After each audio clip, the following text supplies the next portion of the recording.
Good evening. In Psalm 139, the psalmist confesses that the Lord knows everything about him and that the Lord is everywhere where he may go, and that it has been like this since before his birth. He says in verse 15, "My frame was not hidden from you when I was made in the secret place, when I was woven together in the depths of the earth. Your eyes saw my unformed body.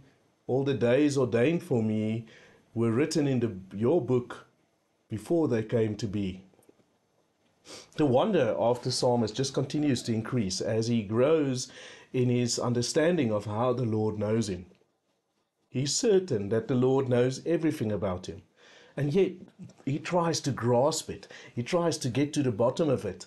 And as he goes further and further into this mystery, he just realizes that there truly is no end to the thoughts of the Lord. How he says in verse 17, "How precious to me are your thoughts, O God! How vast is the sum of them! Were I to count them, they would outnumber the grains of sand. When I awake, I am still with you." Even if the psalmist could compile a list of all of the thoughts of the Lord, that list would be longer, it would have more points on it than there are grains of sand in all of creation. And even then, there would still be thoughts left that weren't compiled yet onto this list. He cannot grasp the greatness of the Lord. He is overwhelmed with wonder. He looks at himself as one of the creations of the Lord, one of his works of his hands. And then he exclaims, "I praise you because I am fearfully and wonderfully made. Your works are wonderful. I know that full well."